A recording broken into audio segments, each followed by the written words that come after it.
జై తెలంగాణ.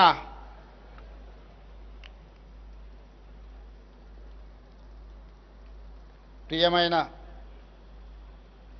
భారతీయులందరికీ 79వ స్వాతంత్ర దినోత్సవ శుభాకాంక్షలు. ఈరోజు మనం అనుభవిస్తున్న స్వతంత్ర ఫలాలు ఎందరో మహనీయుల త్యాగాల ఫలితాలు. దేశ స్వతంత్రం కోసం తమ జీవితాలను త్యాగం చేసిన మహనీయులకు ఈ సందర్భంగా శిరస్సు వంచి నమస్కరిస్తున్నాను. ఈ పోరాట యోధుల ఆశయాలను కొనసాగించడమే వారికి మనమిచ్చే ఘనమైన నివాళి. గాంధీజీ సారథ్యంలో సాగిన భారత స్వతంత్ర పోరాటానికి ప్రపంచానికి ఆదర్శంగా నిలిచింది. అహింసే అస్త్రంగా మహాసంగ్రామాన్ని గెలిచి ప్రపంచానికి సరికొత్త పోరాట పంథాను పరిచయం చేసింది. మహాత్ముడి సారథ్యంలో బయట శత్రువులైన బ్రిటిషర్లపై యుద్ధం గెలిచిన మనం పండిట్ జవహర్లాల్ నెహ్రూ సారథ్యంలో దేశ అంతర్గత శత్రువులైన పేదరికం, అసమానతలు, అస్పృశ్యత, అంటరానితనంపై పోరాటానికి నాంది పలికాం. మనం సాధించుకున్న స్వతంత్రానికి అర్థం, పరమార్థం చేకూర్చే ప్రజాస్వామ్య పాలనకు పునాదులు వేసుకున్నాం. 1947 ఆగస్టు 14వ తేదీ అర్ధరాత్రి దేశ ప్రజలను ఉద్దేశించి పండిట్ జవహర్లాల్ నెహ్రూ చేసిన ప్రసంగం కోట్లాది మంది భారతీయులను ఐక్యం చేసి లక్ష్యం వైపు నడిపించేలా చేసింది. దేశంలో గత 10 ఏళ్ల పాలన చూస్తుంటే మన దేశ ప్రజల ఆత్మను ఆవిష్కరించిన ఆనాటి పండిట్ జవహర్లాల్ నెహ్రూ ప్రసంగాన్ని ఇప్పుడు మరోసారి స్మరించుకోవాల్సిన అవసరం కనిపిస్తుంది. అందులోని కొన్ని అంశాలను ఈ సందర్భంగా దేశ ప్రజలతో పంచుకోవాలని నేను భావిస్తున్నాను. పండిట్ జవహర్లాల్ నెహ్రూ గారు ఆనాడు దేశ భవిష్యత్తు మనల్ని పిలుస్తుంది, దేశంలోని కర్షకుడు, కార్మికుడు, ఇలా అన్ని వర్గాల స్వేచ్ఛ స్వాతంత్ర్యాలు రావాలి, పేదరిక నిర్మూలన జరగాలి, అసమానతలను రూపుమాపాలి, రోగాలను నివారించాలి, మనది ధనికమైన ప్రజాస్వామ్యయుత ప్రగతిశీల దేశంగా ఉండాలి, సాంఘిక, రాజకీయ, ఆర్థిక సంస్థలను నెలకొల్పి దేశంలోని ప్రతి పౌరుడికి సమన్యాయం, ఫలప్రదమైన జీవితం అందేలా చూడాలి. ఇటువంటి స్ఫూర్తి ప్రదాయకమైన మాటలతో ఆనాడు పండిట్ జవహర్లాల్ నెహ్రూ గారు భారతదేశ భవిష్యత్తుకు దిశానిర్దేశం చేశారు. కేవలం ప్రసంగాలు ఇవ్వడంతోనే సరిపెట్టలేదు, ఆ దిశగా కార్యాచరణ తీసుకొని దేశ ప్రగతికి బలమైన పునాదులు వేశారు. దృఢమైన ప్రజాస్వామ్య, లౌకిక, సామ్యవాద, గణతంత్ర దేశంగా భారత్ను నిలబెట్టడంలో గొప్ప రాజనీతిజ్ఞత ప్రదర్శించారు.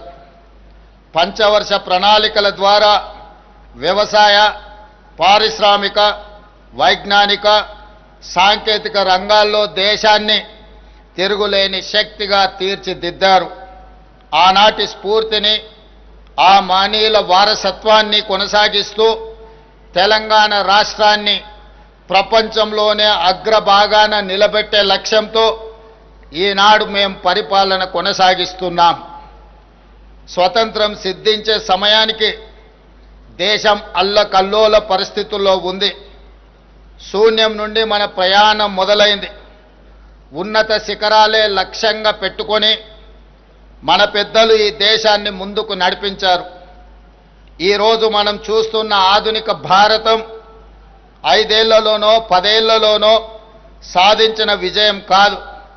దీని వెనక 79 ఏళ్ల కఠోర శ్రమ ఉంది.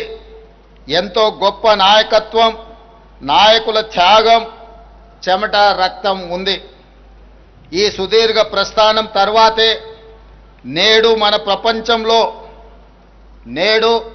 మనం ప్రపంచంలో మూడో అతిపెద్ద ఆర్థిక వ్యవస్థగా అవతరించబోతున్నాం.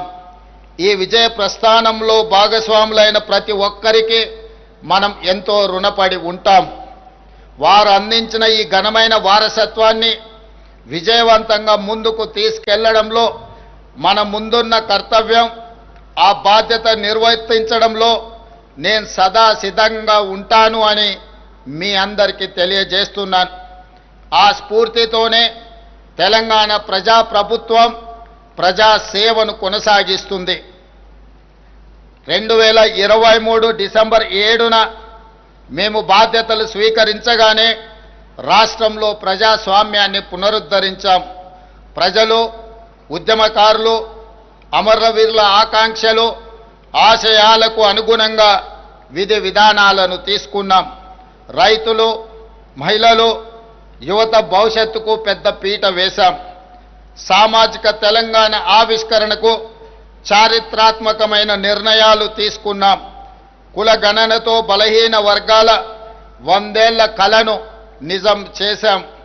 ఎస్సీ వర్గీకరణతో దశాబ్దాల నిరీక్షణకు తెరదించాం.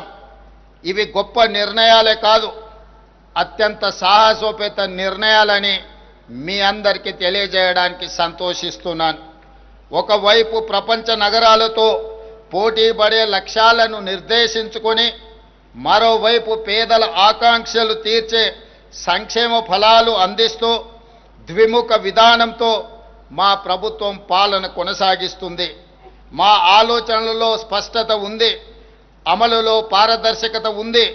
అందరినీ కలుపుకొని అద్భుతాలు సృష్టించే సమ్మిళిత అభివృద్ధి విధానాన్ని మేము ఎంచుకున్నాం. పాలనలో పారదర్శకత, అభివృద్ధిలో ఆధునికత, సంక్షేమంలో సరికొత్త చరిత్రను రాస్తూ తెలంగాణను 20 నెలల కాలంలోనే దేశానికి రోల్ మోడల్గా నిలబెట్టాం. సంక్షేమానికి కేర్ ఆఫ్ కాంగ్రెస్ పరిపాలన, దీనికి చరిత్రే సాక్ష్యం. పేదలకు అందుబాటు ధరల్లో నిత్యావసర వస్తువులను అందించే ఉద్దేశంతో 1957లోనే ప్రజా పంపిణీ వ్యవస్థను ప్రారంభించి ఆనాటి ప్రభుత్వం పేదలకు న్యాయం చేసింది. 70 ఏళ్లుగా పీడీఎస్ వ్యవస్థ పేద ప్రజల ఆహార భద్రతకు భరోసా ఇస్తూ వస్తుంది. అదే స్ఫూర్తితో ప్రజా ప్రభుత్వం ఉగాది నుండి సన్న బియ్యం పంపిణీని ప్రారంభించింది. 13,000 కోట్ల రూపాయల వ్యయంతో 3,10,00,000 తెలంగాణ బిడ్డలకు సన్న బియ్యం అందిస్తున్నాము. ఈరోజు ధనికులతో సమానంగా పేదవారు సన్న బియ్యంతో భోజనం చేస్తున్నారు అంటే ఇది ప్రజాపాలన సాధించిన విజయం. ఇది కేవలం ఆకలి తీర్చే పథకం కాదు, ఆత్మ గౌరవాన్ని చాటి చెప్పే పథకం. పేదల ఇంటికి వెళ్ళి భోజనం చేసి ఈ పథకం అమలు తీరును నేను స్వయంగా పర్యవేక్షించాను. ఆ రోజు వారి కళ్ళల్లో కనిపించిన ఆనందం, ఆత్మగౌరవం నాకు శాశ్వతంగా గుర్తుండిపోతుంది.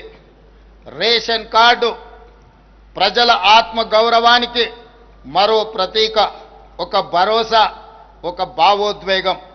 ఆ భరోసా కోసం రాష్ట్ర ప్రజలు 10 ఏళ్లు కళ్ళు కాయలు కాచేలా ఎదురు చూశారు. ప్రజాప్రభుత్వం వచ్చాకే ఆ ఎదురు చూపులకు శాశ్వత పరిష్కారము చూపించడం జరిగింది.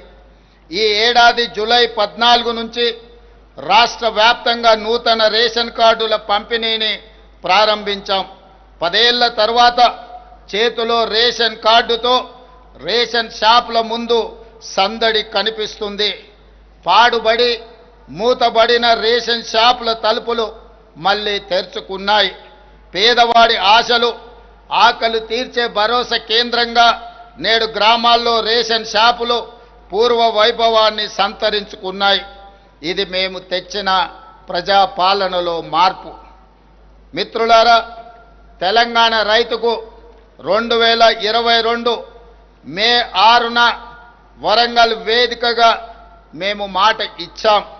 అధికారంలోకి వచ్చి 2 లక్షల రూపాయల రైతు రుణమాఫీ చేసి రైతుల రుణము తీర్చుకొని శాశ్వతంగా వారిని రుణ విముక్తి చేస్తాము అని ఆనాడు తెలంగాణ రైతాంగానికి మేము మాట ఇవ్వడం జరిగింది.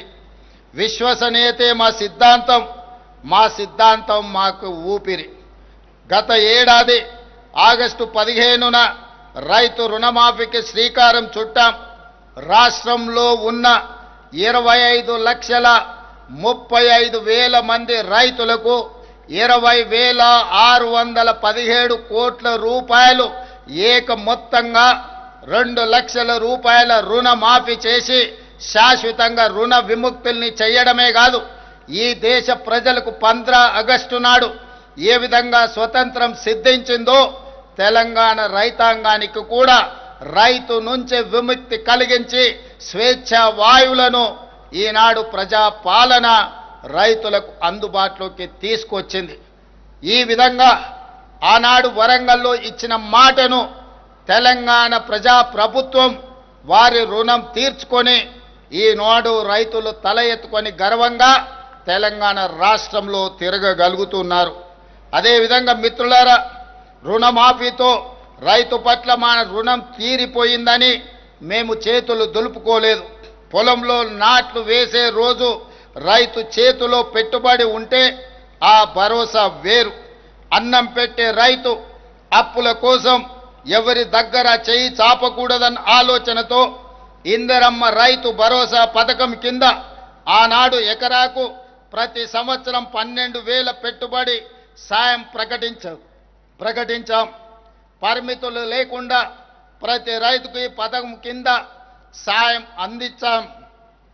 జూన్ 16న ప్రారంభించి కేవలం 9 రోజుల్లో 9,000 కోట్ల రూపాయలు రైతుల ఖాతాలో వేశాం.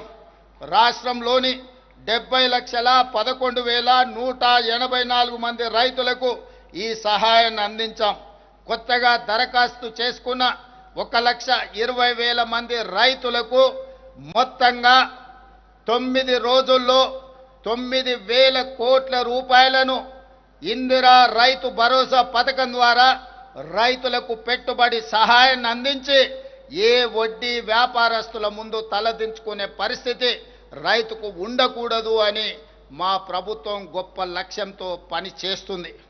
మిత్రులారా, రైతు రుణమాఫీ పెట్టుబడి సాయమే కాదు, పండించిన పంటను కొనుగోలు చేస్తూ మేము ఉన్నామన్న భరోసా తెలంగాణ రైతాంగానికి ఇస్తున్నాం. 7,178 కొనుగోలు కేంద్రాలను ఏర్పాటు చేసి రైతు పండించిన చివరి గింజ వరకు ధాన్యాన్ని సేకరిస్తున్నాం. సన్నాలకు క్వింటాలకు గిట్టుబాటు ధరతో పాటు 500 రూపాయల బోనస్ ఇస్తున్నాం. ధాన్యం కొనుగోలు చేసిన 48 గంటల్లోనే పంట అమ్ముకున్న రైతుల ఖాతాలో నగదు వేసి రైతుల కళ్ళల్లో ఆనందం చూస్తున్నాం. ఈనాడు బోనస్ ఇవ్వడమే కాదు, 29 లక్షల వ్యవసాయ పంపు సెట్లకు రోజుకు 24 గంటలు ఉచిత నాణ్యమైన విద్యుత్తును అందించడం ద్వారా రైతులను వెన్ను తట్టి ప్రోత్సహించి వ్యవసాయం దండుగ కాదు, వ్యవసాయం అంటే ఒక పండగ, రైతు ఆత్మ గౌరవంతో బ్రతికే విధంగా ఈనాడు రైతులకు ఉచిత కరెంటును అందిస్తూ ఈ ఉచిత కరెంటుకు 16,691 కోట్ల రూపాయలు ప్రతి సంవత్సరం విద్యుత్ శాఖకి తెలంగాణ రాష్ట్ర ప్రభుత్వం చెల్లిస్తుందని చెప్పడానికి నేను గర్వపడుతున్నాను. ఇది రైతుల పట్ల వ్యవసాయం పట్ల మాకున్న చిత్తశుద్ధి. ప్రభుత్వం అండగా ఉందన్న ధైర్యంతో మన రైతులు కష్టించి దేశం ఆకలి తీర్చే అన్నపూర్ణగా తెలంగాణను నిలబెట్టారు. ధాన్యం ఉత్పత్తిలో దేశంలోనే అగ్రస్థానం. అంటే వరి ఉత్పత్తిలో ఒక సంవత్సరం 2,85,00,000 మెట్రిక్ టన్నుల వరి ధాన్యాన్ని ఉత్పత్తి చేసి దేశంలోనే మొట్టమొదటి రాష్ట్రంగా తెలంగాణ నిలబడ్డది. కాళేశ్వరం నుంచి చుక్క నీరు రాకపోయినా తెలంగాణ ప్రాంతంలో ఆనాటి ప్రభుత్వాలు కట్టిన శ్రీరామ్ సాగర్, శ్రీశైలం, నాగార్జున సాగర్, జూరాల, అదేవిధంగా కోయిల్ సాగర్ ఇలాంటి ప్రాజెక్టుల నేపథ్యంలో తెలంగాణలోనే అత్యధికంగా వరి ధాన్యాన్ని ఉత్పత్తి చేసి దేశంలోనే మొదటి స్థానంలో నిలబడ్డాం. ఇంత గొప్ప విజయాన్ని తెలంగాణ రైతాంగం ఈరోజు మన దేశానికే ఆదర్శంగా నిలబడ్డారు. తెలంగాణ రైతాంగాన్ని ఈరోజు నేను మనస్ఫూర్తిగా అభినందిస్తున్నాను. మిత్రులారా, మా ప్రభుత్వం ఏర్పడిన తర్వాత రాష్ట్ర వ్యవసాయ చరిత్రను తిరగరాసి అన్నదాతల సంక్షేమానికి 1,13,000 కోట్ల రూపాయలను ఈ 20 నెలల పరిపాలనలో రైతులకు అందించడం జరిగింది.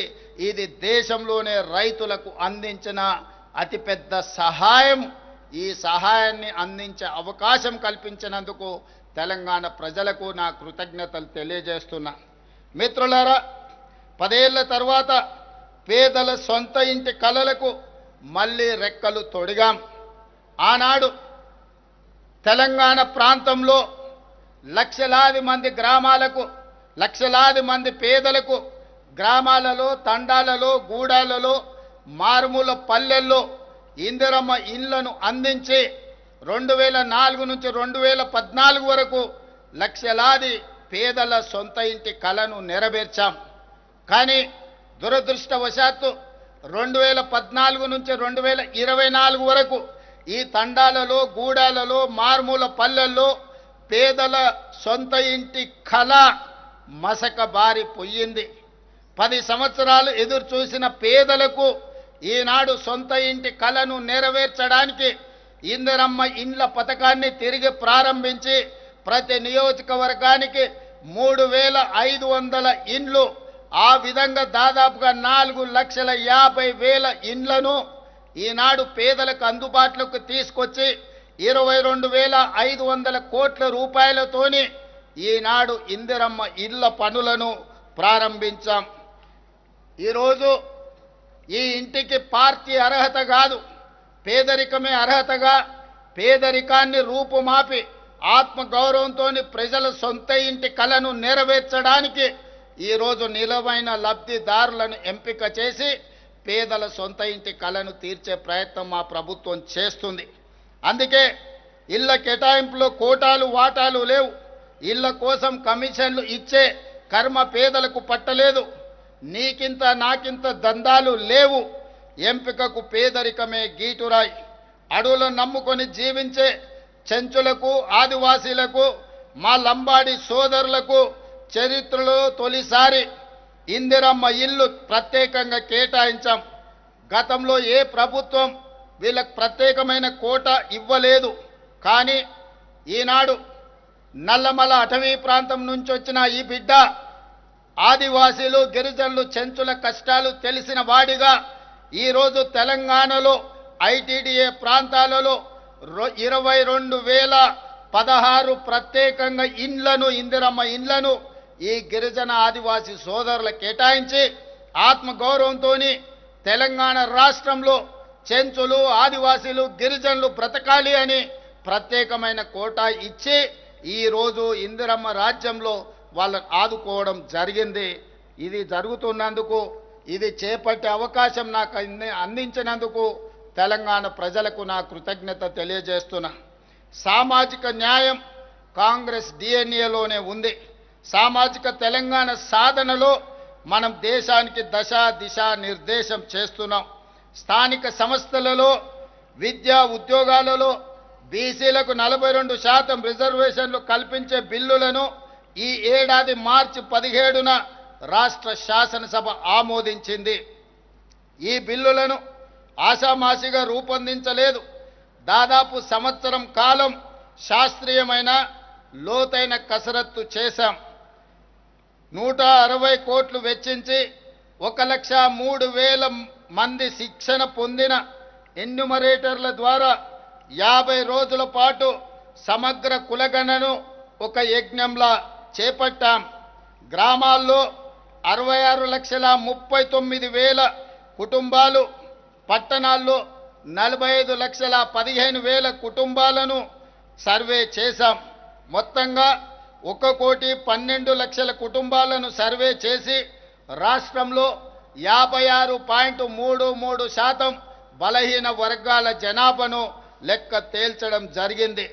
దీని ఆధారంగా వారికి 42% రిజర్వేషన్లు అమలు చేయాలని నిర్ణయించాం.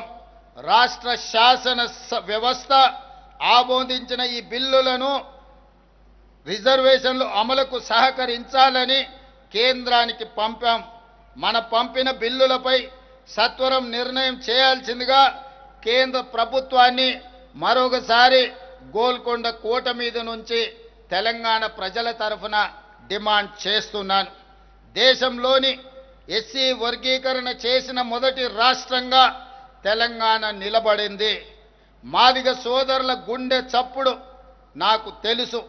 ఒకనాడు వాళ్ళ కోసం శాసనసభలో కొట్లాడిన వాడిగా దశాబ్దాల కలను సాకారం చేసే సంకల్పం తీసుకున్నాను.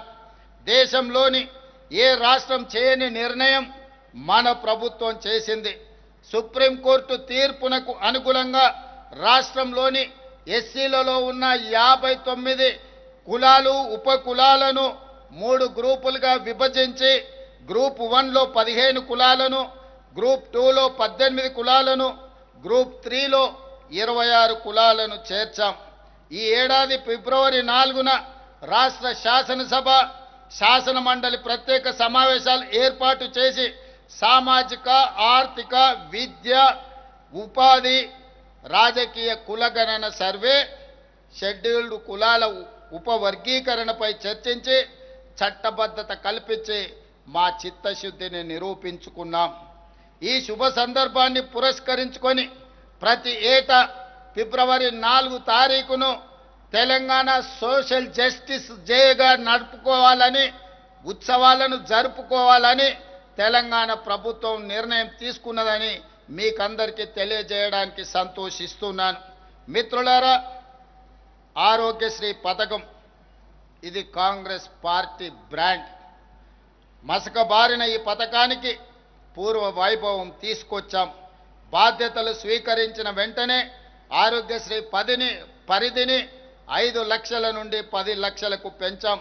జబ్బుపడ్డ గరీబులకు ఇది మేమిచ్చిన భరోసా.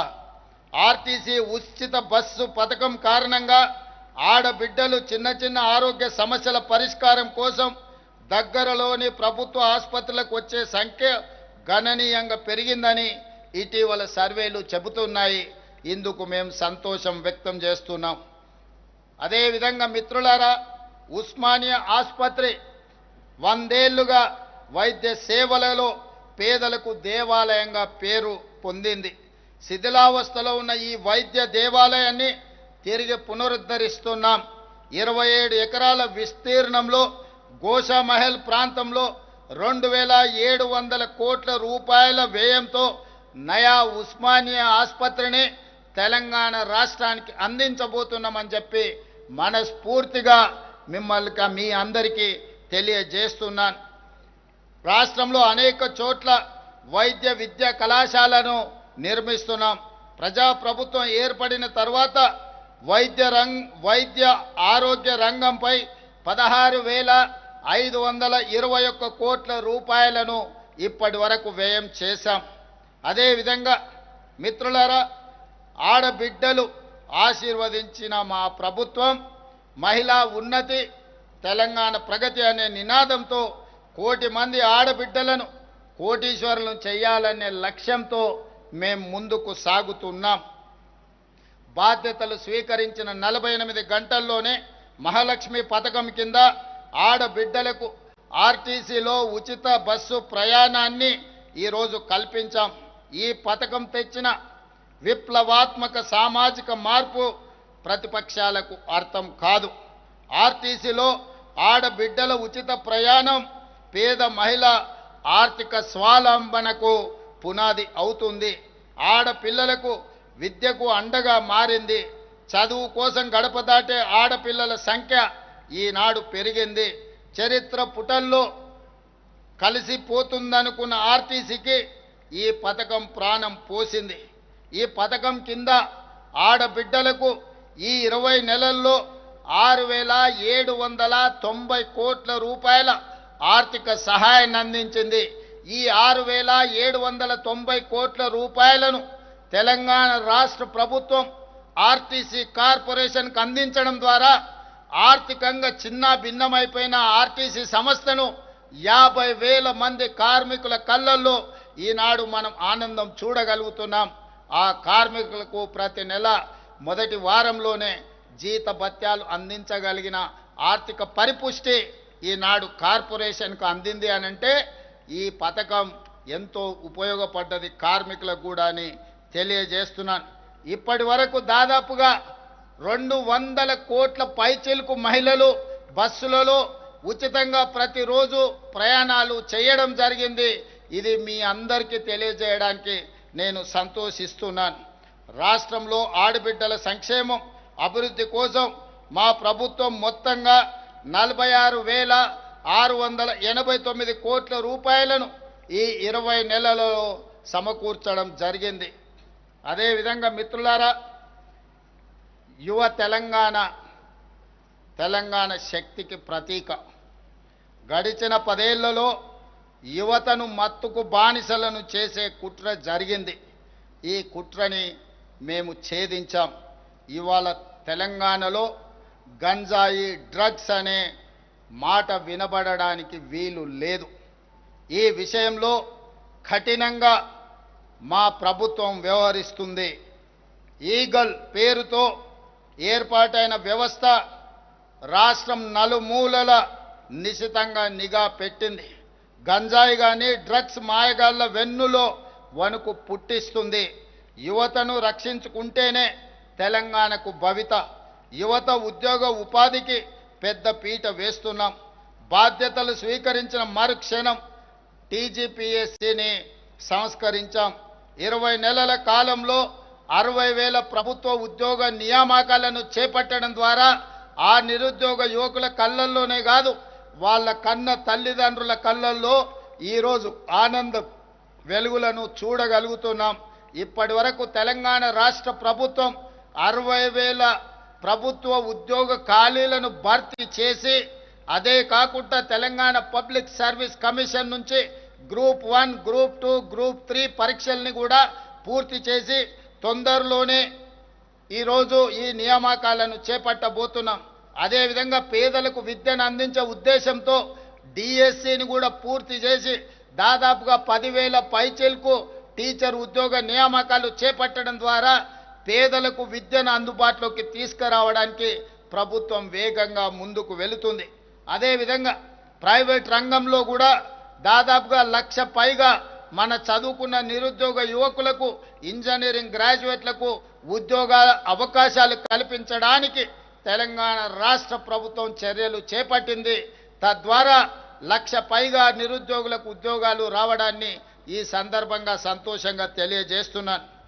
అదేవిధంగా మిత్రులారా, తెలంగాణ మాగాణాలకు చివరి ఆయకట్టు వరకు సాగునీరు ఇచ్చే ప్రణాళికలతో పెండింగ్ ప్రాజెక్టుల లక్ష్యాలను నిర్దేశించుకొని పూర్తి చేయడానికి ప్రయత్నం చేస్తున్నాం. కృష్ణానది, గోదావరి జలాల్లో మన వాటాల సాధనలో రాజీ పడే సమస్యనే లేదు. ఆనాటి నుంచి ఈనాటి వరకు తెలంగాణ ప్రజల పోరాటమే సాగునీరు, తాగునీరు సాధించడం.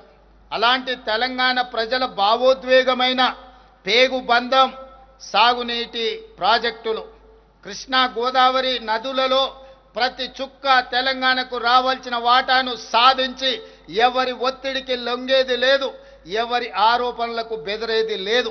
4 కోట్ల తెలంగాణ ప్రజల పక్షాన నిటారుగా నిలబడి కృష్ణానది, గోదావరి నదుల్లో తెలంగాణ హక్కులను సాధించుకుంటాం. మన ప్రాంతానికి సాగునీరు, తాగునీరు అందించినాకనే మిగతా ఎవరికైనా నీరు. ఈరోజు తెలంగాణ ప్రజల హక్కులను సాధించడంలో వెనుదిరిగి చూసేది లేదు, ఎవరికి భయపడేది లేదు. ప్రభుత్వం ఈ విషయంలో వ్యూహాత్మకంగా వ్యవహరించడమే కాదు, ఎత్తుగడలతో నిర్ణయం తీసుకుంటుంది. ఎవరు ఎత్తులేసినా ఆ ఎత్తులను చిత్తు చేసి, ఎవరు విష ప్రచారం చేసినా వాళ్ళను తిప్పుకొట్టే బాధ్యత 4 కోట్ల తెలంగాణ ప్రజలు తీసుకోవాలి.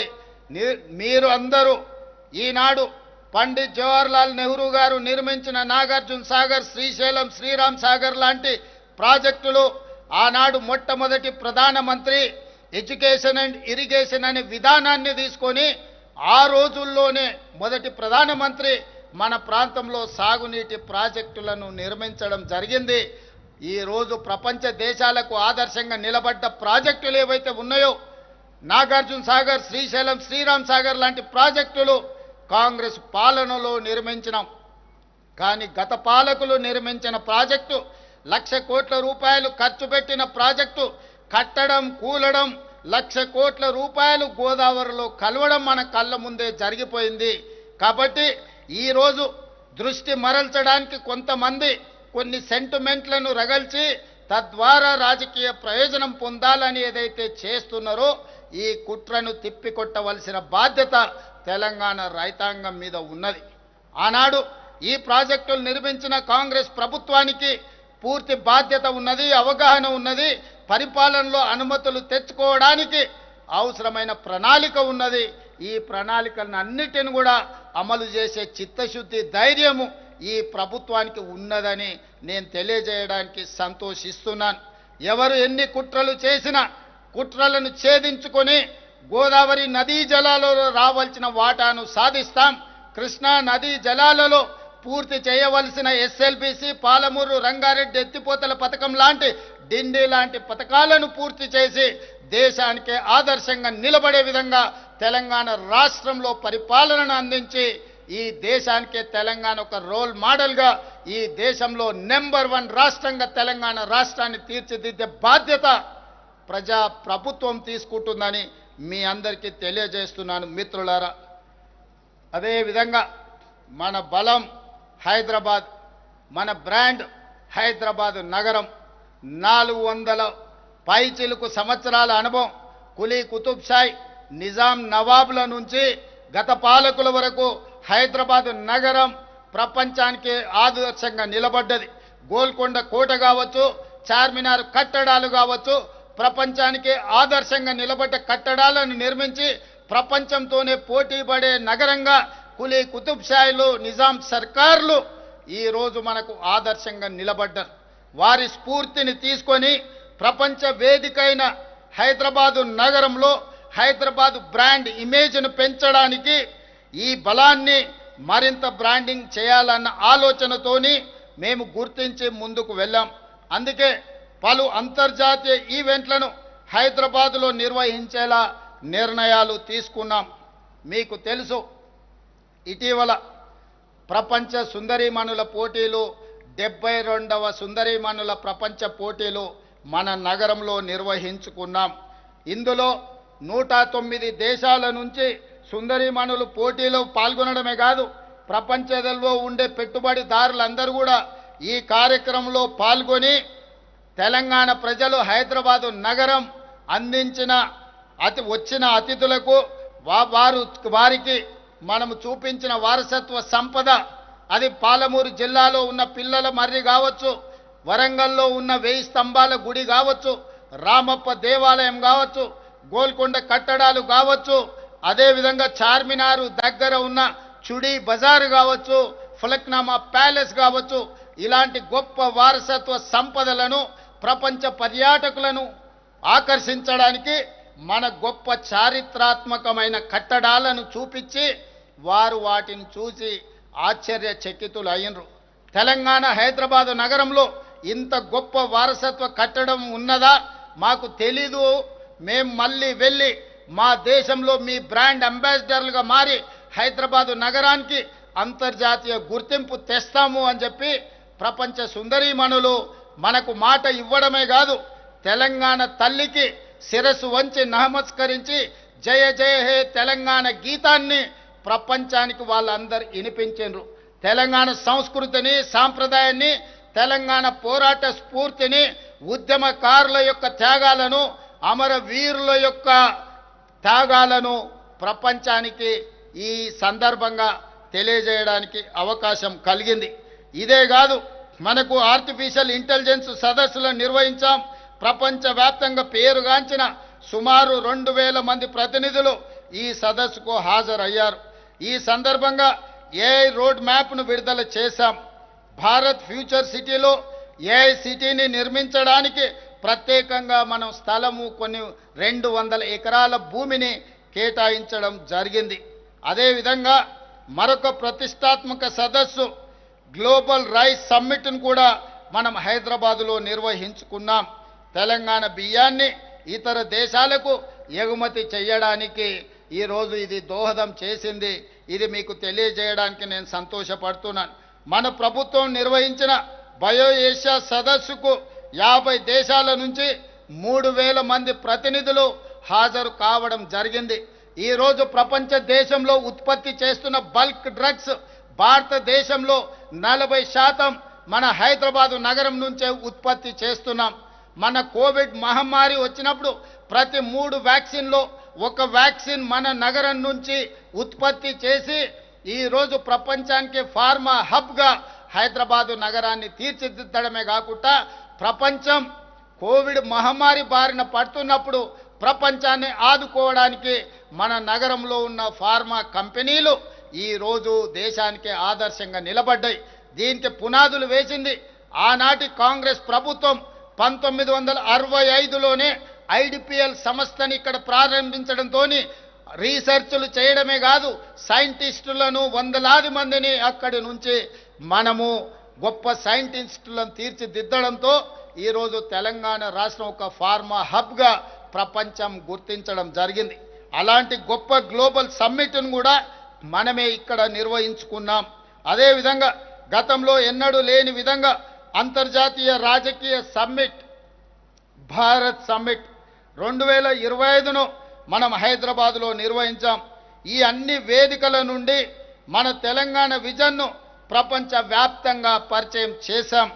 అదే తెలంగాణ రైజింగ్ 2047. ఈ అన్ని వేదికలకు ఆతిథ్యాన్ని ఇచ్చిన హైదరాబాదు నగరం ప్రపంచానికి ఆదర్శంగా నిలబడే తెలంగాణ రాష్ట్రాన్ని, హైదరాబాదు నగరాన్ని తీర్చిదిద్దాలి. ప్రపంచానికి మన గొప్పతనాన్ని, మనలో ఉన్న నైపుణ్యాన్ని ఈరోజు ప్రపంచానికి తెలియజెప్పడానికి ఇవన్నీ మనకెంతో దోహదపడ్డాయి. అందుకే ఈరోజు భవిష్యత్ ప్రణాళికల కోసం తెలంగాణ రైజింగ్ 2047 అనే ఒక విజన్ డాక్యుమెంట్ను, ఒక విజనరీ ఆలోచనను ఈరోజు తెలంగాణ రాష్ట్రం చేపడుతుంది. ఈ విజనరీ డాక్యుమెంట్ని డిసెంబర్ 9 తారీఖు లోపల జాతికి అంకితం చేసి ప్రపంచంలోనే తెలంగాణను నెంబర్ 1గా నిలబెట్టడానికి మేం చేయగలిగిన ప్రతి ప్రయత్నాన్ని చేస్తాము అని చెప్పి ఈ సందర్భంగా తెలంగాణ ప్రజలకు తెలియజేయడానికి నేను సంతోషిస్తున్నాను. మిత్రులారా, దేశానికి స్వాతంత్రం సాధించి భవిష్యత్ భారతదేశానికి పునాదులు వేసింది కాంగ్రెస్. 1947 నాటికి స్వతంత్ర భారతం 100 వసంతాలు పూర్తి చేసుకోబోతుంది. 1947 15 ఆగస్టు నాడు సిద్ధించిన స్వతంత్రం 2047 15 ఆగస్టుకి 100 సంవత్సరాలు పూర్తి చేసుకోబోతున్నది. ఈ 100 సంవత్సరాలలో మనం సాధించిన విజయాలని కాదు, భవిష్యత్తులో చేరుకుపోయే మైలు రాయిని కూడా నిర్దేశించుకోవాలని, ఈరోజు ఆ లక్ష్యాలను చేరుకోవాలని ప్రణాళికలు రచిస్తున్నాం. ఈ లక్ష్య సాధనలో తెలంగాణ పాత్ర మన దేశాన్ని, మన రాష్ట్రాన్ని ప్రపంచంలో నెంబర్ 1గా నిలబెట్టే విజన్ ఏమిటన్న దానిపై మేము నిరంతరం శ్రమిస్తున్నాం. అందుకే 2047 నాటికి భారతదేశ ముఖ చిత్రాన్ని మార్చే గేమ్ చేంజర్ పాత్రలో తెలంగాణ కీలకంగా ఉండాలన్న సంకల్పంతో ముందుకు వెళ్తున్నాం. ఈ సంకల్పానికి దార్శనిక పత్రమే తెలంగాణ రైజింగ్ 2047. 2035 నాటికి $1 ట్రిలియన్ ఎకానమీగా తెలంగాణను తీర్చిదిద్దాలని, 2047 నాటికి $3 ట్రిలియన్ ఎకానమీగా తెలంగాణను తీర్చిదిద్దాలని భవిష్యత్తు ప్రణాళికలను రచించుకొని ముందుకు వెళుతున్నాం. ఇంత గొప్ప విజయాన్ని సాధించాలంటే సాంకేతిక నిపుణులు, ఉద్యమకారులు, తెలంగాణ సమాజం అంతా కూడా నిరంతరం కష్టపడాలి, నిరంతరం సహకరించాలి. మీ అందరి సహకారం ఉంటే భారతదేశ ప్రభుత్వం 2047లో $30 ట్రిలియన్ ఎకానమీ లక్ష్యంగా ఏదైతే పనిచేస్తుందో అందులో 10% తెలంగాణ రాష్ట్రం కంట్రిబ్యూట్ చేయాలనుకుంటుంది. ఈనాడు దేశంలో మన జనాభా 2.5%, మనము 5% ఈరోజు కాంట్రిబ్యూట్ చేస్తున్నాం. భవిష్యత్తులో దీన్ని 10% పెంచి దేశంలోనే అభివృద్ధి చెందిన రాష్ట్రంగా నెంబర్ 1 రాష్ట్రంగా తెలంగాణను తీర్చిదిద్దాలని ప్రణాళికలు రచిస్తున్నాం. ఈ ప్రణాళికలో మీ అందరి సహకారాన్ని కూడా మా ప్రభుత్వం ఆశిస్తుంది, మీ అందరి ఆశీర్వాదాన్ని కోరుకుంటుంది. మిత్రులారా, ఇది యావత్ తెలంగాణ అభివృద్ధికి మాస్టర్ ప్లాన్. మూసి పునరుజ్జీవం నుంచి మొదలైన గ్రామీణ తెలంగాణ వ్యవసాయ వికాసం వరకు ఈ విజన్లో విస్పష్టంగా ఉండబోతుంది. హైదరాబాద్ తెలంగాణ ప్రజల సుఖశాంతులతో స్వచ్ఛమైన వాతావరణంలో ఆనందకరమైన జీవన విధానానికి ఈ పత్రం హామీ ఇస్తుంది. హైదరాబాద్ బ్రాండ్ ఇమేజ్ను పెంచడంలో కీలకమైన పలు ప్రతిపాదిత ప్రాజెక్టుల వెనుక ఉన్న ఆలోచన, ఆవిష్కరణ, ఆచరణ మార్గాలను ఈ విజన్ డాక్యుమెంట్ ప్రకటిస్తుంది. వరదలతో అతలాకుతలం అవుతున్న హైదరాబాదును స్వచ్ఛమైన సుందరమైన నగరంగా మార్చే సంకల్పాన్ని ఈ విజన్లో ఆవిష్కరించబోతున్నాం. అందుకే మిత్రులారా, మూసి పునరుజ్జీవ ప్రాజెక్టుతో హైదరాబాదు వరద సమస్యకు శాశ్వత పరిష్కారం లభించే హామీని ఈ విజన్ డాక్యుమెంట్ ఇస్తుంది. అంతర్జాతీయ ప్రమాణాలతో నిర్మితమయ్యే భారత్ ఫ్యూచర్ సిటీ ఆధునిక ప్రపంచానికి గేట్ వే ఏ విధంగా ఉంటుందో ఈ పత్రము వెల్లడిస్తుంది. అత్యంత ప్రతిష్టాత్మకంగా నిర్మించే రీజనల్ రింగ్ రోడ్డు తెలంగాణ అభివృద్ధికి రాచమార్గంగా ఎలా నిలవబోతుందో తెలంగాణ రైజింగ్ 2047లో విస్పష్టంగా చెప్పబోతున్నాం. మిత్రులారా, ఇదే కాదు, ఈ దేశానికి ప్రపంచానికి శాంతియుతం ద్వారా స్వతంత్రాన్ని సాధించొచ్చు. బ్రిటిష్ తెల్ల దొరలను దేశం వదిలి పారిపోయే విధంగా పోరాటాన్ని నిర్మించిన బాపు ఘాట్ మన ప్రాంతంలో ఉందని చెప్పడానికి గర్విస్తున్నాను. అలాంటి బాపు ఘాట్ను గాంధీ సరోవర్ ప్రాజెక్టుగా మార్చి గ్రీన్ఫీల్డ్ హైవేలు, డ్రై పోర్టులు, మెట్రో, రెండో దిశ విస్తరణ ప్రాజెక్టులు, ఔటర్ నుండి రీజనల్ రింగ్ రోడ్డు మధ్య నిర్మించే రేడియల్ రోడ్లు, వరంగల్ ఆదిలాబాదులో విమానాశ్రయాలు. ఈరోజు మొత్తం తెలంగాణ రాష్ట్రంలో మనకున్నది ఏకైక విమానాశ్రయం శంషాబాద్. ఇంత పెద్ద రాష్ట్రానికి 4 కోట్ల ప్రజలకు ప్రపంచ దేశాలలో మన వాళ్ళు ఎంతోమంది లక్షలాది మంది ఉన్నారు, కానీ మనకున్నది ఒకే ఒక ఎయిర్పోర్ట్. అందుకే ఈరోజు కేంద్ర ప్రభుత్వంతో మాట్లాడి వరంగల్లో ఒక ఎయిర్పోర్టును, ఆదిలాబాద్లో ఇంకొక ఎయిర్పోర్టును, రెండిటి అనుమతులు సాధించినాం. తొందరలోనే వరంగల్ అండ్ ఆదిలాబాదులో నూతన ఎయిర్పోర్ట్లు రాబోతున్నాయి. తెలంగాణలో ఎక్కడి నుంచి ఎక్కడికైనా ప్రయాణం చేయడానికి ఈరోజు మనకి ఎయిర్పోర్టులు ఎంతో సహకరించబోతున్నాయి. మన అభివృద్ధికి ఈ ఎయిర్పోర్టులు పునాదులు వేయబోతున్నాయి. తొందరలో అదనంగా తెలంగాణకు 2 ఎయిర్పోర్టులను కూడా జోడించబోతున్నామని చెప్పి మీ అందరికీ తెలియజేయడానికి నేను సంతోషపడుతున్నాను. ఇదే కాదు, రేడియల్ రోడ్లు, వరంగల్ ఆదిలాబాద్ విమానాశ్రయాలు, హైదరాబాద్ నాగ్పూర్, హైదరాబాద్ బెంగళూరు, హైదరాబాద్ విజయవాడ పారిశ్రామిక కారిడార్ల ఏర్పాటుతో పాటు తెలంగాణ ముఖ చిత్రాన్ని సమూలంగా మార్చే, అదేవిధంగా హైదరాబాద్ బెంగళూరు డిఫెన్స్ కారిడార్ కోసం డిఫెన్స్ పెట్టుబడులను కూడా ఆకర్షిస్తున్నాం. ఈనాడు తెలంగాణ రాష్ట్రం మొన్న జరిగిన ఆపరేషన్ సింధూర్లో ఈ ప్రాంతం నుంచే తయారు చేసిన యుద్ధ సామాగ్రి ఎంతో ఉపయోగపడ్డది. ఈరోజు డిఫెన్స్ కారిడార్ను ఈ ప్రాంతంలో హైదరాబాద్ బెంగళూరు హైవే ప్రాంతంలో ఏర్పాటు చేసి రేపటి భవిష్యత్తులో దేశ భద్రతలో తెలంగాణ ప్రాంతం కీలకమైన పాత్రను పోషించబోతుందని నేను మీకు తెలియజేయడానికి ఎంతో సంతోషిస్తున్నాను. హైదరాబాదును మిత్రులారా స్వచ్ఛమైన, శుభ్రమైన, సౌకర్యవంతమైన నగరంగా తీర్చిదిద్దాలని మా ప్రభుత్వం భావిస్తున్నది. ఆలోచన నుండి ఏర్పాటైనదే హైడ్రా వ్యవస్థ.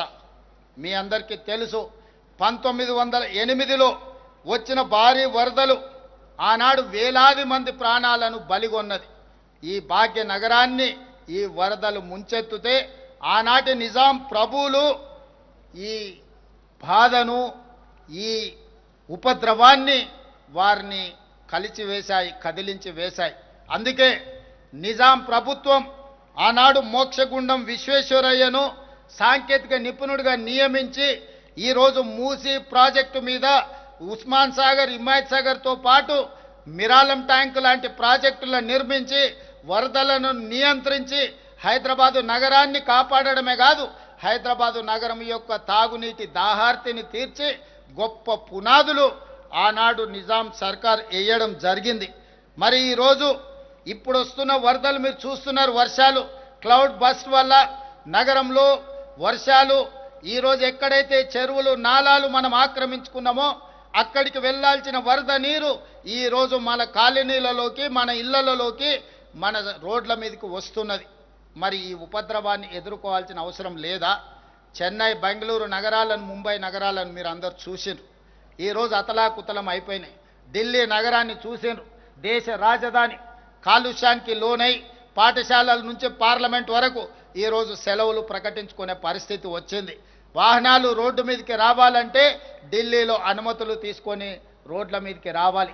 ఈరోజు పెద్ద నగరాలుగా పేరు పొందిన ఢిల్లీ కావచ్చు, ముంబై కావచ్చు, బెంగళూరు కావచ్చు, చెన్నై కావచ్చు, ఈ నగరాలు ఎదుర్కొంటున్న సమస్యల నుంచి తెలంగాణ రాష్ట్రం, హైదరాబాదు నగరం పాఠాలు నేర్చుకోవాల్సిన అవసరం ఉన్నది. అందుకే ఈరోజు అలాంటి సమస్యల నుంచి బయటికి రావాలి అంటే చెరువుల ఆక్రమణలు తొలగించాలి, నాలాల ఆక్రమణలను అడ్డు తొలగించుకోవాలి. ఇవాళ చెరువుల నాలాలను కబ్జాల నుంచి విముక్తి చేస్తే ఈరోజు రోడ్ల మీద నిలుస్తున్న నీరు అక్కడికి వెళ్తుంది. తద్వారా ట్రాఫిక్ జామ్ల సమస్యను, హైదరాబాదు నగరాన్ని కాలుష్యం నుంచి కాపాడడానికి ఈరోజు మనకు అవకాశం ఉంటుంది. అందుకే హైడ్రా ఈరోజు అత్యంత ప్రజల సమస్యల పరిష్కారానికి ముందుకు వెళ్తుంది. వారి పనిని మనందరం కూడా ప్రోత్సహించాల్సిన అవసరం ఉంది. అదేవిధంగా మిత్రులారా, గత ప్రభుత్వంలో భూములు, చెరువులు, నాలాలు కబ్జాకు గురైతే మనకెందుకులే అన్న ఆలోచన, భావన ఉండేది. నమ్మకం కలిగించే వ్యవస్థ లేకపోవడంతో మనం మౌనంగా ఉండే వాళ్ళం. ఈ నేపథ్యంలో హైడ్రా నమ్మకాన్ని కలిగించింది. ఇటీవల ప్రత్యేక పోలీస్ స్టేషన్ కూడా ఏర్పాటు చేశాం. ఇప్పటి వరకు హైడ్రా 13 పార్కులు, 20 సరస్సులను ఆక్రమణల నుంచి రక్షించింది. అంబర్పేటలోని బతుకమ్మ కుంటను పునరుద్ధరించింది. 30,000 కోట్ల రూపాయల విలువైన ప్రభుత్వ భూములను కాపాడింది. ఈరోజు సామాన్య ప్రజలకు హైడ్రా ఒక నమ్మకాన్ని, విశ్వాసాన్ని కలిగించింది. అదేవిధంగా మిత్రులారా, రాజకీయ ప్రయోజనాల కోసం ప్రతిపక్షాలు కొంతమంది దీని ఒక బూచిగా చూపించి భయపెట్టే ప్రయత్నం చేస్తుండ్రు. వీటన్నిటిని కూడా ప్రజల్ని గమనించాల్సిందిగా నేను కోరుకుంటున్నాను. అందుకే ఈరోజు మనం మంచి పనులతో ముందుకు వెళ్ళాలి. మన నగరాన్ని గొప్ప అభివృద్ధి చెందిన నగరంగా మనం ముందుకు తీసుకెళ్లడానికి మీ సహకారాన్ని ఆశిస్తున్నాం. అదేవిధంగా మిత్రులారా, young India skills university, young India sports university, young India police school ఈరోజు నిరంతరం ప్రజలు ప్రశాంతంగా ఈరోజు నిద్రపోగలుగుతున్నారు గుండెల మీద చేతులు పెట్టుకొని అనంటే మన పోలీసులు అందిస్తున్న విశిష్ట సేవలు. అందుకే ఈరోజు నిరంతరం రోజుకి 24 గంటలు, సంవత్సరానికి 365 రోజులు ప్రజల సేవలో నిమగ్నమైన పోలీసులు వాళ్ళ పిల్లల పట్ల చదువుల శ్రద్ధ వహించడానికి సమయం దొరకడం లేదు. అందుకే ఈరోజు ఆలోచన చేసి ఈరోజు మనం మంచిరేవుల ప్రాంతంలో 50 ఎకరాలలో యంగ్ ఇండియా పోలీస్ స్కూల్ని ఈరోజు ప్రారంభించుకున్నాం.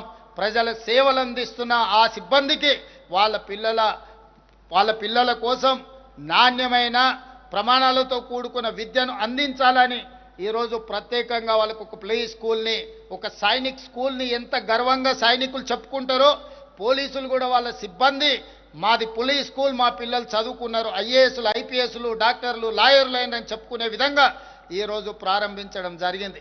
మనకున్న స్కిల్స్, మన దగ్గర ప్రతి సంవత్సరం 1,10,000 మంది ఇంజనీరింగ్ గ్రాడ్యుయేట్లు పాస్ అవుతున్నారు. ప్రపంచ దేశాలతో పోటీ పడే మనం వాళ్ళకి సర్టిఫికెట్ ఉంది కానీ స్కిల్స్ లేకపోవడం వల్ల పోటీ పడలేకపోతున్నారు. ఆ సమస్యను పరిష్కరించడానికి యంగ్ ఇండియా స్కిల్స్ యూనివర్సిటీని ప్రారంభించుకున్నాం. ఈ సాంకేతిక నైపుణ్యాన్ని పెంచడం ద్వారా ప్రపంచ దిగ్గజాలైన కంపెనీలలో లక్షలాది మన వాళ్ళ ఉద్యోగ అవకాశాల కోసం ఈరోజు మనం యంగ్ ఇండియా స్కిల్స్ యూనివర్సిటీని ప్రారంభించుకున్నాం. అదేవిధంగా యంగ్ ఇండియా స్పోర్ట్స్ యూనివర్సిటీ, మొన్న జరిగిన ఒలింపిక్స్లో మీరందరూ చూసిండ్రు. 140 కోట్ల జనాభా ఉన్న భారతదేశానికి ఒక్క గోల్డ్ మెడల్ కూడా రాలేదు. సౌత్ కొరియా ఒక చిన్న దేశం 32 మెడల్స్ సాధించడమే కాదు, ఒకే ఒక అమ్మాయి సౌత్ కొరియన్ స్పోర్ట్స్ యూనివర్సిటీలో 3 గోల్డ్ మెడల్స్ సాధించింది. నేను ఆ దేశ పర్యటనకి వెళ్ళినప్పుడు ఆ స్పోర్ట్స్ యూనివర్సిటీకి వెళ్తే ఆ అమ్మాయితో పరిచయం చేసిండ్రు వాళ్ళు మేనేజ్మెంట్. నాకు ఆశ్చర్యం కలిగింది. ఒక చిన్న దేశం 32 గోల్డ్ మెడల్స్ సాధిస్తే 140 కోట్ల జనాభా ఉన్న మనం ఒక్క మెడల్ కూడా సాధించలేదు.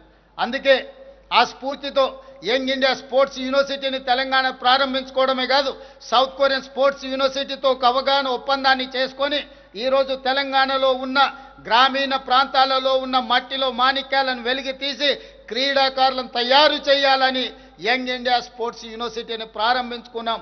రాబోయే రోజుల్లో కామన్వెల్త్ గేమ్స్ కానీ లేకపోతే ఖేలో ఇండియా లాంటి క్రీడల్ని తెలంగాణ రాష్ట్రంలో నిర్వహించాలని, భవిష్యత్తులో నిర్వహించబోయే ఒలింపిక్స్ క్రీడలను కూడా హైదరాబాదు నగరంలో నిర్వహించాలని ప్రధానమంత్రి గారికి విజ్ఞప్తి చేయడమే కాదు, భవిష్యత్తులో హైదరాబాదు నగరం తెలంగాణ రాష్ట్రం ఇందులో పోటీ పడుతుంది. క్రీడలకు కేర్ ఆఫ్ అడ్రస్గా తెలంగాణ రాష్ట్రాన్ని తీర్చిదిద్దాలని ఈరోజు మేము ప్రయత్నం చేస్తున్నాం. ఈ ప్రయత్నంలో కూడా మీ ఆశీర్వాదం ఉండాలి, మీరందరూ అండగా నిలబడాలి అని చెప్పి ఈరోజు మీ అందరికీ ఈ వేదిక మీద నుంచి విజ్ఞప్తి చేస్తున్నా. మిత్రులారా, ఎక్కడైనా పెట్టుబడులు రావాలంటే శాంతి భద్రతలు చాలా కీలకం. ఒక రాష్ట్ర ప్రగతిలో శాంతి భద్రతలు కీలకమైన పాత్రను పోషిస్తాయి. తెలంగాణ ఈరోజు అనేక అంతర్జాతీయ సదస్సులకు వేదికగా నిలిచి అత్యంత ప్రశాంత నగరంగా గుర్తింపు పొందుతున్నదంటే దానికి కారణం మన పోలీస్ వ్యవస్థ. వారికి నేను ప్రత్యేకంగా అభినందనలు తెలియజేస్తున్నాను. తెలంగాణ పోలీసులకు దేశంలోనే ది బెస్ట్ అనే పేరు ఉంది. ఇండియా జస్టిస్ రిపోర్ట్ 2025 ప్రకారం కోటి కంటే ఎక్కువ జనాభా ఉన్న 18 రాష్ట్రాల పోలీసింగ్లో తెలంగాణ పోలీస్ శాఖ మొదటి స్థానంలో నిలవడం మనకు గర్వకారణం. అందుకే వారిని అభినందిస్తున్నా. 138 దేశాలు పాల్గొన్న వరల్డ్ పోలీస్ సమ్మిట్లో 2025లో డ్రగ్ కంట్రోల్ కేటగిరీలో మన హైదరాబాద్ నార్కోటిక్స్ ఎన్ఫోర్స్మెంట్ వింగ్ ప్రథమ బహుమతి అందుకోవడం మనకు గర్వకారణం. డ్రగ్స్ పై పోరు కోసం elite action group for drug law enforcement eagle గొప్పగా పనిచేస్తుంది. ఈరోజు గంజాయి కానీ డ్రగ్స్ కానీ ఇట్లాంటి వ్యసనాలకు లేదా వ్యసనాలను ప్రోత్సహించే వారి వెన్నులో వణుకు పుట్టించే విధంగా ఈరోజు ఈగల్ పనిచేస్తుంది. ఈగల్ ఏ మూలన ఎవరు వ్యసనపరులు ఉన్నా, వీటిని అమ్మకందారులు ఉన్నా వాళ్ళందరి వెన్ను విరిచే బాధ్యత తెలంగాణ రాష్ట్ర ప్రభుత్వం తీసుకుంటుందని తెలియజేయడానికి సంతోషపడుతున్నాను. మేము అధికారం చేపట్టే నాటికి గత పాలకులు మాకు వారసత్వంగా 8,21,651 కోట్ల రూపాయల అప్పులు మరియు బకాయిలు మిగిల్చి వెళ్ళారు. దీనిలో 6,71,757 కోట్ల రూపాయల అప్పులు, అదేవిధంగా ఉద్యోగులు ఇతర పథకాలకు సంబంధించిన బకాయిలు 40,154 కోట్లు, ఎస్సీ ఎస్టీ సప్లైన్ సింగరేణి విద్యుత్ ఇతర విభాగాలకు చెల్లించాల్సిన బకాయిలు 1,09,740 కోట్లు. వారు చేసిన అప్పును తిరిగి చెల్లించడానికి ఇప్పటిదాకా అసలు రూపేణా 1,32,498 కోట్లు, వడ్డీలకు 88,178 కోట్ల రూపాయలు, మొత్తము కలిపి 2,20,676 కోట్ల రూపాయలను ఈ 20 నెలల్లో తెలంగాణ రాష్ట్ర ప్రభుత్వం చెల్లించింది. అంటే గత పాలకులు మనకు అందించిన 8,21,651 కోట్ల రూపాయల అప్పులను తిరిగి చెల్లించడానికి 20 నెలల్లో తెలంగాణ ప్రభుత్వం ప్రజాపాలన 2,20,676 కోట్లను చెల్లించడం జరిగింది.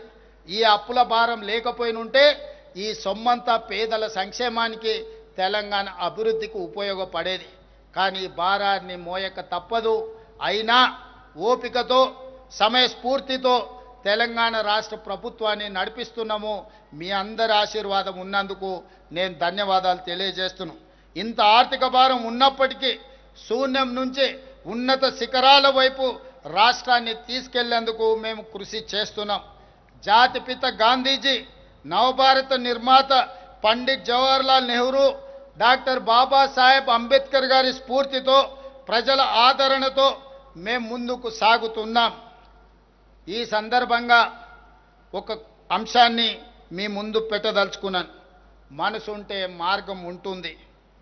Wear there is a will there is a way అనే సూక్తిని మనం నేను ముఖ్యంగా బలంగా విశ్వసిస్తాను. మాకు విల్ ఉంది, విజన్ ఉంది. తెలంగాణ రైజింగ్ 2047 మా విజన్ ద్వారా తెలంగాణ రాష్ట్రాన్ని ముందుకు తీసుకువెళ్తాం. ఆ విజన్ను నిజం చేసే మిషన్ ఈ ప్రభుత్వం. ప్రజలు అండతో, నిండైన గుండె ధైర్యంతో ప్రపంచ వేదికపై తెలంగాణను నెంబర్ 1గా నిలబెట్టడమే మా విజన్. ఈరోజు తెలంగాణ రాష్ట్రాన్ని ఈ దేశంలో మిగతా రాష్ట్రాలతోనే కాదు, ప్రపంచ నగరాలతో, ప్రపంచ దేశాలతో పోటీ పడాలని ఒక న్యూయార్క్నో, ఒక జపాన్నో, ఒక సింగపూర్నో, ఒక సౌత్ కొరియానో దృష్టిలో పెట్టుకొని ప్రపంచ దేశాలకే ఆదర్శంగా నిలబడే విధంగా తెలంగాణ రాష్ట్రాన్ని తీర్చిదిద్దడానికి నిరంతరం కృషి చేస్తున్నాం. మిత్రులారా, ఈ ప్రయత్నంలో మీ అందరి సహకారం కావాలి. మీ అందరి సహకారంతో కుట్రలను తిప్పి కొడతాం.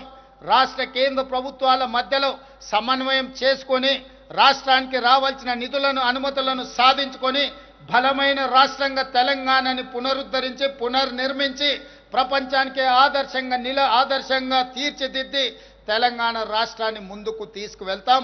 తెలంగాణ అంటే ఈరోజు తెలంగాణ మీన్స్ బిజినెస్. తెలంగాణలో ఎవరైనా పెట్టుబడులు పెట్టొచ్చు. మీ పెట్టుబడులకు రక్షణనే కాదు, మీ పెట్టుబడులకు లాభము ఉంటుంది. తెలంగాణలో పెట్టుబడులను ఆకర్షించడం ద్వారా, పరిశ్రమలను నెలకొల్పడం ద్వారా, డ్రై పోర్టులను ఏర్పాటు చేయడం ద్వారా, నేషనల్ హైవేస్ను అభివృద్ధి చేయడం ద్వారా హైదరాబాదు నగరం నుంచి, ముఖ్యంగా ఫ్యూచర్ సిటీ నుంచి, అమరావతి నుంచి, అదే విధంగా బందర్ పోర్టు వరకు నేషనల్ గ్రీన్ఫీల్డ్ హైవేస్తో పాటు రైల్వే లైన్లను వేయించడం ద్వారా ఈరోజు ల్యాండ్ లాక్ స్టేట్గా ఉన్న తెలంగాణకు పోర్టులు లేవు. అందుకే బందర్ పోర్టుకి డెడికేటెడ్ నేషనల్ హైవేస్ కాకుండా రైల్వే లైన్లను కూడా సాధించడం ద్వారా, regional ring road, regional ring rail ద్వారా, రేడియల్ రోడ్ల ద్వారా, అంతర్జాతీయ ఎయిర్పోర్ట్ల ద్వారా తెలంగాణ రాష్ట్రాన్ని ఒక అద్భుతమైన రాష్ట్రంగా తీర్చిదిద్దడానికి ఈరోజు ప్రణాళికలు సిద్ధం చేస్తున్నాం. నిరంతరం కష్టపడుతున్నాం. మధ్యలో కొంతమంది అపోహలు సృష్టించిన తెలంగాణ ప్రజల ఆశీర్వాదంతో ఈ కుట్రలను ఛేదిస్తాం. ఈ 15 ఆగస్టును ఒక వేదికగా తీసుకొని మనందరం ఈరోజు ఒట్టేసి బయలుదేరుతాం. తెలంగాణను దేశానికే ఆదర్శంగా నిలబడదాం. మీరందరూ సహకరిస్తున్నందుకు మీకు అందరికీ ధన్యవాదాలు తెలియజేస్తూ మీ అందరి దగ్గర సెలవు తీసుకుంటున్నాను. జై హింద్, జై భారత్, జై Telangana. Thank you, Honorable Chief Minister, sir. The foundation for today's India was laid back in 1947 by the first Prime Minister of India. The vision for IITs, IIMs, steel industry, space research, science and technology was laid in 1947 by the first Prime Minister.